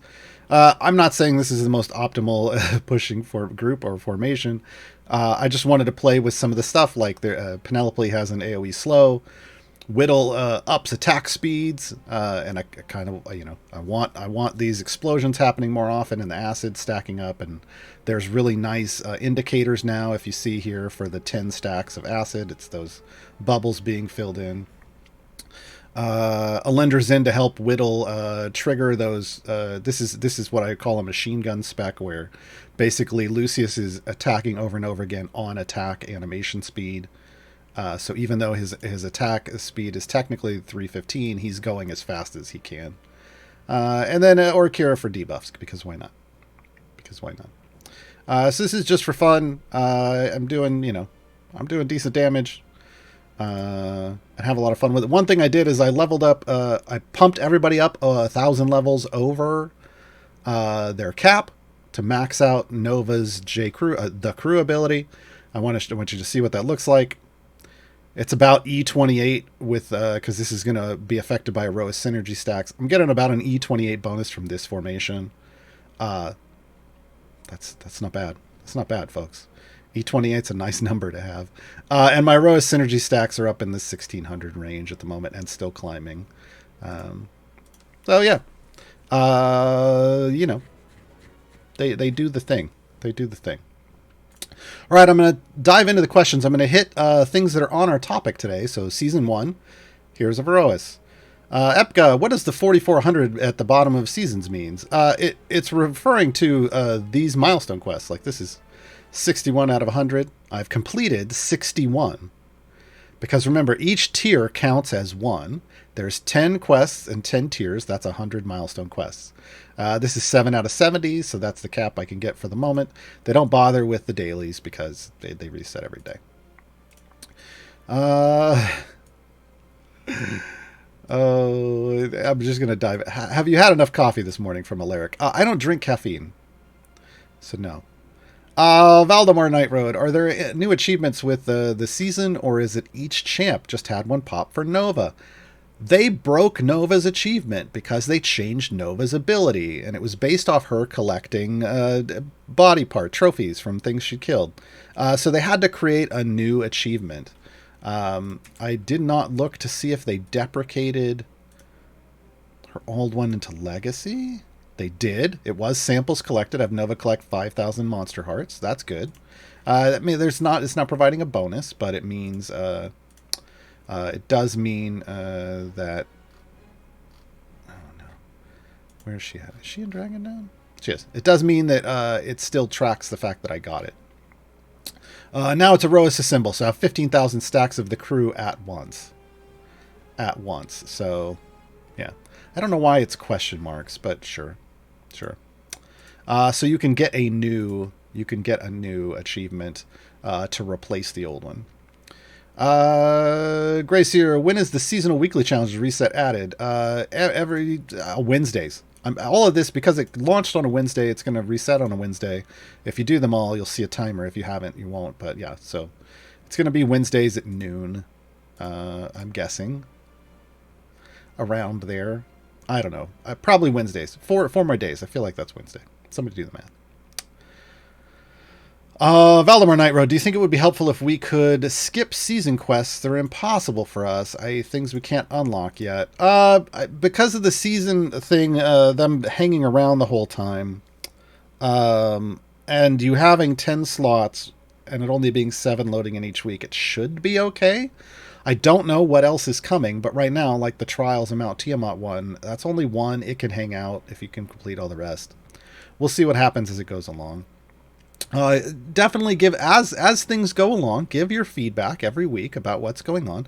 They are listening because, again, this is happening every season. It's happening 4 times a year forever. So they're going to want to fine-tune this stuff and make sure that it's an enjoyable experience. And because it's happening regularly like that, they will have the ability to iterate faster than they might on a regular thing that just exists. Because they have to make a new one every time. It's not like an event where, okay, they just have to add the new champion. They have to build a whole thing for every season, just using the framework, right? Farco 90. If I'm using Lucius, Nova, and Sentry in the same team, which Lucius first talent specialization is what you're talking about? Dichromancer, Elemental Master. I personally, I feel like making the things go boom is better, but that's got the bigger bonus. Holdren, are bounty contracts useful for seasons? No. Those are for events. Bounty contracts are for events. Krimgar, what the hell is Legendary Dismantle and what do I need that for? I think I kind of covered that one already. You don't have to do anything with it. It's just like if you have legendaries on a champion that now you're like, I don't really use this champion anymore. I put that in the wrong place. Or I'd like to move that around. You can pull it off and put it somewhere else. The Real Bunny Beast, can I just decide 9 or 10 weeks from now to get the pass and still get all the rewards? If you have earned all the currency and unlocked all the tiers, yes. But what you'll be missing out on is the usefulness of all of these bonuses over the course of the season because you won't have stacked up all those major bonuses. So yes, you can. Also, I know there was a comment, I saw a comment about, hey, you're giving us all this power for the Heroes of Aerois and all these buffs. After the season is over, they're going to feel substandard. The idea behind that, I mean, yeah. The idea behind that is you work your way down, you unlock the Heroes of Aerois core, and that power is actually the power that exists in the core. You would make up for that by unlocking the core and then leveling it up, and that's how you get that power back. That's not a perfect, I've gave the feedback already, that's not perfect because you're getting these bonuses with a full active core now, and so unless that core is way better, then it's not as big a deal, and they'll figure it out. But yeah, it's the Heroes of Aerois are going to be better during this event if you unlock those bonuses than they would be otherwise. Enjoy. TG Nubis with the Lucius rework. What are his 3 specializations good for? I think we covered that in the thing. Kermit. Hello there. Or Kermit. Do quests only trigger if it's your active party? I do not know because I have not run background parties in a while. I believe so. I don't know personally. I believe so because I had somebody I know say they had run full background parties and had knocked out a ton of the milestone quests. So I believe so, but things can be a little off with that. It might trigger for some and not for others because background /offline is real weird.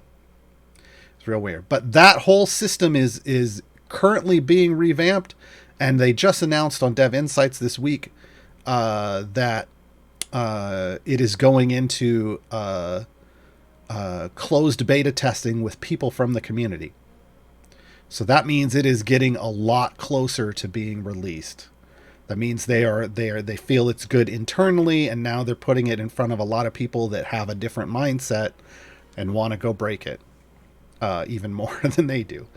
Jwody, when do you unlock Trials of Mount Tiamat? Again, that's finish the Baldur's Gate campaign. Just the regular storyline adventures, you'll unlock Trials of Mount Tiamat. Randram, the seasonal reward should contribute towards that one, though. Oh, the get gear for Aerois Champions month. Oh, it's yeah. If you buy the chests that are either the seasonal chests or the specific chests out of the rewards tabs, that does contribute to the milestone for gear for Aerois. Yes, because those guarantee it. It's just be aware that Electrum chests aren't necessarily going to drop gear and credit that. It only credits if you get a piece of gear for those champions. Because I saw a lot of people going, oh, you can just do this with Electrums, and then I dropped 5 Electrums and got no credit, and I was like, no, you can't. You can in certain situations.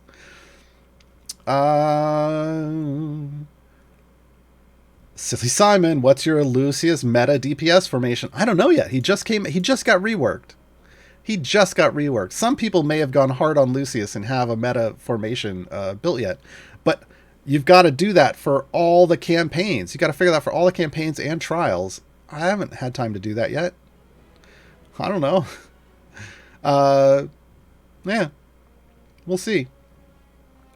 I'll play with it soon, but it's gonna. I need the time to sit down and.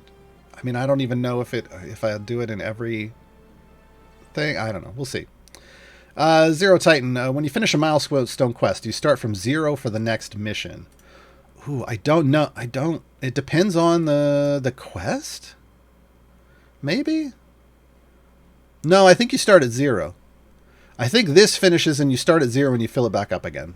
Yeah, I'm going to go with that because I think that's what I've been seeing. I know with this is the one I've been paying attention to. This is the one that's being tracked in my tracker over here, which is great. I'm so glad they have this. This reset it at 0 of 92. So yes. It took me a second, but yeah. I was like, have I been watching that? I've only been watching it on this one. Was there something about getting Nova newsletter and something about getting another new champ for players? Yes. You can get Lucius with the code BirdieLucius. People can put that in chat again. And sign up for the newsletter. Maybe they'll continue to give Nova out to new signups. I don't know. That's a C&E question. Tarjay the Terrible. Why are seasonal bonuses random? You seem to get different bonuses at low levels than I do. I don't know that I do. Let's see. Like, I think we're talking about these. So far, I think they're all fixed. It's just as you level up, it's gonna slightly adjust. I'm working my way through level 9, so I will have earned. So I will have all of those bonuses. It's going to look a little weird. And if you buy any of the bonuses, it's going to look different. Like buy any of the reward bonuses, it's going to look different. But they should all be the same for everybody. Hippopotamus. I think I got it. I think I nailed it. I'm taking credit for that. How to clear the Sentry 5000 activation quest. I'm at 1200 after 2 days. It barely goes up. Yeah. Because it's based on RNG. It's based on RNG. There is unless you dump a bunch of blacksmithing contracts into Sentry's redshift item to try to max it out and get it to 100%, it's just going to be random. And the lower your number is, the more random it's going to be. If you can at least get it to 50%, it's going to be a coin flip. The higher up you go, the faster it's going to qualify. I am at 100% chance. So for me, it's just I get it every. Is that the one I finished? I must be the one I finished already. Yeah, so I'm already done with tier 10. Yeah.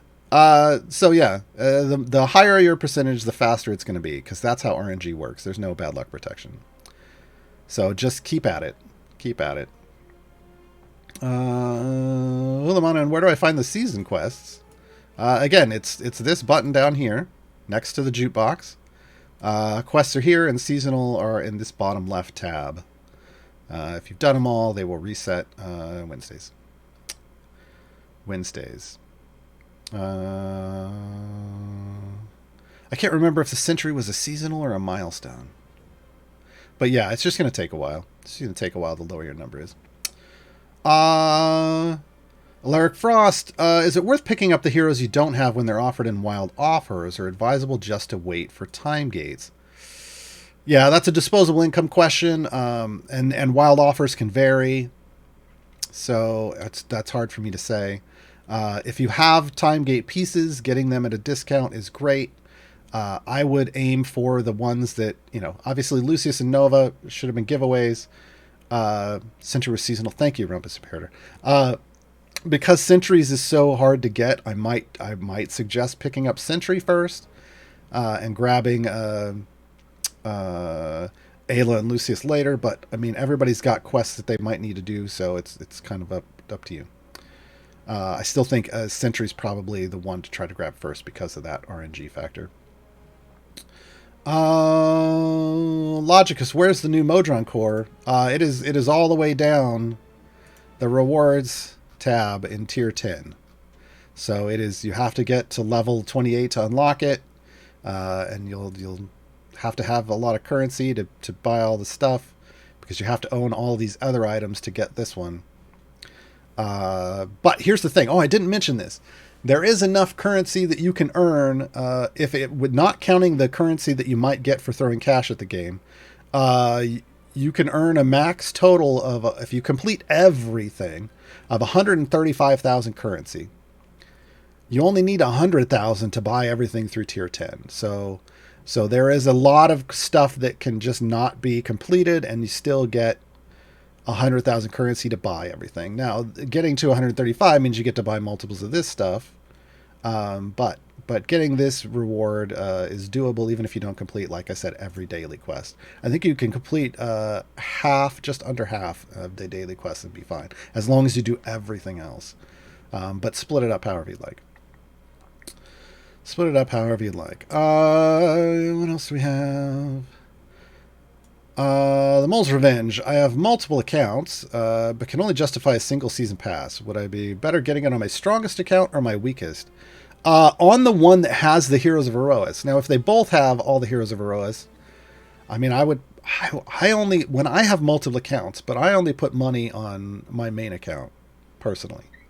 So for me, it's the strongest one. For me, I would put it on the strongest one, because that's the one that I care about the most and that I'm going to try to complete all the stuff on. The others, whatever.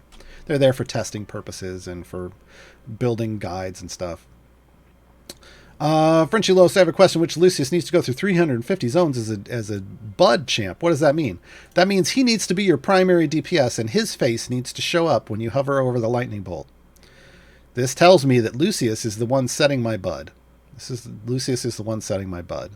Bud is the number you should be using, not base DPS, not average DPS. Bud is the number you should be using to determine if you're doing well, in combination with the area you're able to progress to. Those two numbers in combination tell you how good your formation is. Yeah, everything else is a lie of some kind.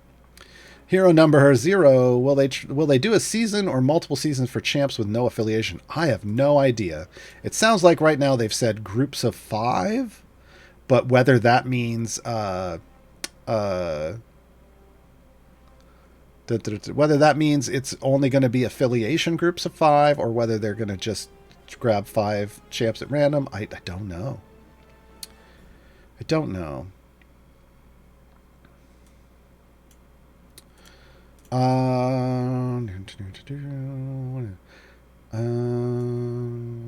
we got that. Trying to get through all these folks. We're up to like 43 questions in the queue. I got 15 minutes. I'm trying. I saw a Freeman. I saw Aerois synergy feats for all Aerois champions, but in the season shop, there's only one only shown one on tier 10. Where's the rest? Oh, no. They're all through here. There's one right here.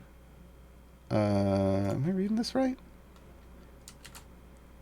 Yeah, there's one right here. There's probably another one right here. Yeah, there's the Aerois synergy. Yeah, so they're spread all out through here. So maybe you just thought those were something else. Yeah, I mean the art's new, so counts. A null mentor. Does Kelik count the distance over or around holes in the formation, like in Avernus, where there's a hole in the middle of the formation? Ooh, I have never tested that. I have always treated Kelik as 2 adjacent slots. That would require additional testing. I do not know the answer to that one, a null mentor. Kierman, it seems that quest progress does not trigger when not your active party. Is this likely to be changed? If you're seeing bugs with stuff, submit bug reports. I'm not a developer. I am not a member of the support team. I am a person they contract to do these streams. I don't have any access to any of that kind of information, so I don't know. Bruce Flash, with the changes, can Lucius still be used as a support even if he doesn't have the support tag? So he can contribute to the Aerois synergy pool, which would buff what's going on there. Let me see. Does he have? He doesn't have any global DPS boosts. So that's really what he's going to be doing. He's going to be providing crowd control and contributing to abilities that way as well. But not the greatest support. Hero number 0. How's the new Lucius compare to the top 4 DPS? I have my tier list, TEAR, because I cry every time I have to do tier lists. Has 6 at the top. I don't know what yours is all about. I don't know. I haven't done those numbers yet. I've been trying to just learn the champions and the seasons so that I could come and explain it to you. Iliajo, I feel like the whole season is going to be built for the Aerois group. Yeah, that's why it's called Season 1, Heroes of Aerois. What is going to be the end farm build to be built around them? I don't know.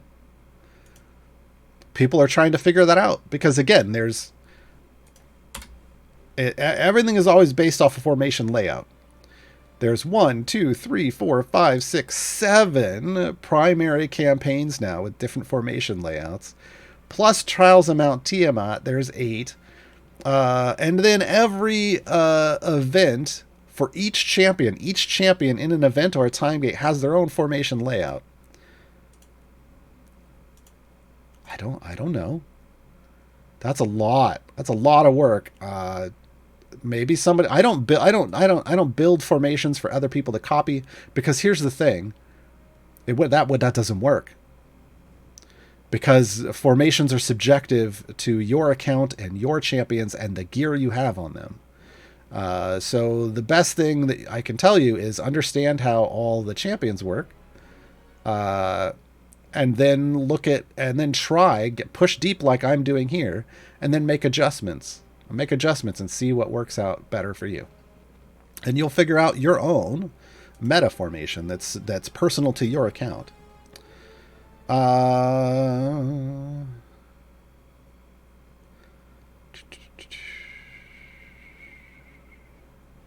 don't know what this is. Try to see if there's any more specifically for this. I see some general questions, but I want to leave those for last. Shavik74 question suggestion: is this with the Chess for Champs quest? Is this the time to push in Aerois time gates for silver chests, especially if you have double silver chest blessing? Yeah, this is the one time I would say just make sure you can get as many of those area 100 milestones as possible. So 100, 200, 300, 400. At each of those, you have a chance to get a silver chest. Multiple, like double if you've got the blessing. So yeah, you might, if you can easily push deep with a little bit of a time investment, that's a way to do it. That's going to be more directed. Is there a timer for daily quest resets? No, it's just every 24 hours. So it's noon Pacific. Noon Pacifically for the daily quests. It should be Wednesdays at noon Pacifically for the weekly ones. Should be. There is a timer there if you finish it all. I don't know if that timer matches up perfectly. So roughly on Wednesdays. Let's just say roughly on Wednesdays. Daily quests noon Pacifically. Weekly quests on Wednesdays. Ravinia, should I wait until I have all epics before buying the item level rewards out of the season shop? No, you just have to have a single item in each slot to be able to purchase it. Item levels stick around forever. Doesn't matter if you apply them to a white, like a common item, or if they're applied to an epic. Item levels are part of the item slot. The rarity is another part, and the gilding is another part. Excuse me, legendaries are completely other part. So yeah, you can level those item levels up even on whites, and those item levels will persist. This might be better suited for Sean, but if you get blacksmithing contracts refunded if you buy the item level rewards while an item is capped? Oh, that's a good question. That is definitely for Sean. God, I hope so. If not, make sure that happens, would you, Canellan? Matthias Zero, can you open up one of the Aerois synergy buffs? Yours displays are different than mine. I'm trying to figure out if the max stacks, blah, blah, blah. Okay. I want to say right away, there is a setting somewhere in these settings. I don't remember. Oh, effect description advanced. So make sure if you're trying to get into the crunchiness of the game, make sure this is on advanced, because sometimes they hide stuff behind there. So Aerois synergy, here we go. Ayla's is maxed at 412. My current stacks are sitting always around 1600 when I keep looking at it. So this is what it should look like. Yeah, that's what it looks like. Do I have time? God, I'm going to try here, folks. I'm going to try real quick. I see one that's real easy for me to do. The follow-up here, number Zuber. What are your top 6 DPS? I often hear Artemis, Kron, Zorbu, and Ashara's top tier. That's not my top tier. I did a test recently just on my account. Again, all this stuff is subjective to your account and always will be. There are some that, because a lot of this is based off items and gear and all and champions you have. My personal top 6, Jaheira, Ashara, Krond, Catti Brie, Narak, and Zorbu. There are 3 people on there that most people would not consider top tier DPS. Jaheira, Catti Brie, and Narak. The thing is, when you start getting really far into the game, what the DPS has to offer isn't always as important as what all of your other support teams have to offer. And if multiple DPS can have those same support people, they then become in the top tier for you. And that's what's going on with Jaheira, Catti Brie, and Narak. They just have a powerful support team with them. Even Jaheira, even though she's in Baylaw's slot, she can make up that damage on her own with a deep push with good stacks. So that's my current top tier. Lucius used to sit real low. I don't know where he's going to end up now. Let me try to hit these as quickly as possible. Oh, we got a musical outro. Balgrums, new player here. Between 2 silver chests and 1 gold chest, which choice grants more gear levels up? Silvers, but it's not always about the gear. You should grab the golds. because as long as you have at least green gear on all of your core and evergreen champions, you should be buying gold chests, because there's more stuff that matters more than just item levels. Mr. Thames, so the codes in the newsletter are unique to that player. Yes, and they never expire. Well, they never expire. They're usable one. It's not unique to the player. They're only usable once, and they never expire. So once it's consumed, it can't be shared. Britillicus, is normal tier of trial soloable? Yes. It just goes faster if it's in a group. It's go faster in its group, and if for some reason you have a problem with higher level restrictions, the group helps you get there. I saw all groups had to start after weekly reset on Monday. No. Every group resets on its own timer based on when it started. Coco Plant, I'm a pretty new player, and I still have a lot of stuff to do around Mad Wizard. Each time I click on a patron to come out of a run, I am back down at Vecna. Is there a way around this? No, they know that's an issue, and they're working on it. Running 6, does anyone have any tips for gaining favor? It seems to have slowed down a lot once I got to Icewind Dale. You need more of what I refer to as account power, which is power that's not just champion based. So you need more patron perks. You need all the blessings. You need your Modron core leveled to 15. You need your Modron core full epic flow. You need to try to supercharge your Modron core. And you need to start working on legendaries for your teams. Those are what will push you further and thus get you more favor. Shraven, I have Human already, 2 epics and 4 rares. My free time get is Paulton, Binwin, and Human. What do you think is the best choice? It depends on where you are in your split the party progress. If Paulton and Binwin are going to get you towards another split the party, I would grab a new champion and do that. That's generally my answer. Ken Loco, I have 6 familiars on the field, 1 on ultimate, 1 on leveling a tank. I think that's a waste. The tank doesn't matter. Can I add any more familiars to level other tunes? What am I missing? I would just put that, instead of 1 on leveling a tank, put 1 roaming the ultimate bar or on another fixed ultimate. Maelstrom, what's on tap for root beer today? Probably Barks. For our stream in a bit. Today is our first ever. Normally we do Final Fantasy Saturdays. Today over on my stream in about an hour-ish, we're taking a break. We just finished Final Fantasy 3 last week. We have started off into the Monkey Island series of games. So this is our first Guybrush Threekend. Yeah, we went there, folks. Join me in about an hour at twitch.tv/Gaarawarr for some fun Monkey Island shenaniganry with root beer. Daiki Monk, in your opinion, do you think Shandy or Zorbu to pick up, I'm guessing from a time gate? Shandy. Shandy's speed is going to be great for you as a new player. I'm going to finish these off, and then we're going to go to music. Eldaris, free time gate advice, Dadius, Rosie, or Ariza. All things being equal, Dadius. Shavik, so Briv, is he still good? Absolutely. He's still everything he ever was. He just can't jump bosses on brand new adventures that you haven't completed yet, which frankly he never should have been able to. Sonic Dragon, which heroes would better synergize in CC with the Heroes of Aerois in slot 12? In slot 12, Penelope has an AoE slow. That's what I'm trying out right now. Joe B612, where do I get the raindrop water click animation? It's going to be in shop 3. When you get your shop to look like this, which should happen soon, TM, you'll be able to go under the gem purchases and buy all kinds of stuff. And one of those things is click damage skins. That's it, folks. We did it. Well, I did it. 52 questions.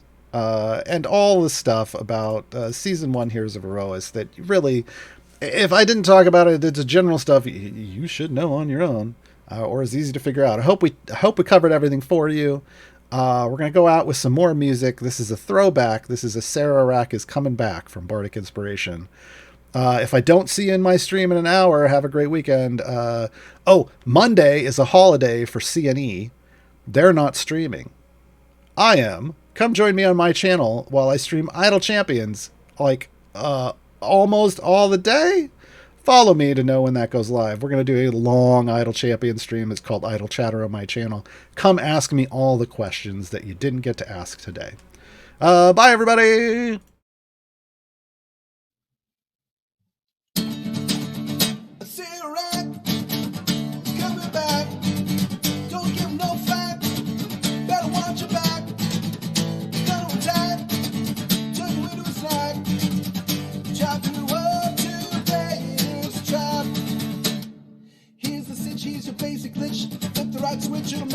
control, yeah. Oh yeah. Traps go boom when you're in its tombs. In every room it could meet your doom, oh yeah. Oh yeah. Oh yeah. Oh yeah. I say alright. Coming back. Don't give no slack. Better watch your back.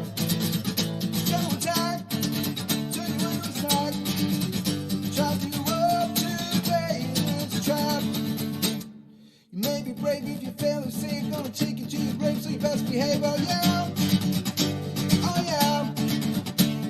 And when you fall, they feed you to the atropole, it'll lead you through, oh yeah. Oh yeah. Oh yeah. Oh yeah. I say alright. It's coming back. Don't give him no flat. Better watch your back. It's gonna attack. Took you into a snack. Trap you up to pay this trap. So open the gate, seal the street, use the skeleton T. Where could it be? Oh no. Oh no. When you think you've won, got 'em on the run, you're not really done, or it's only just begun.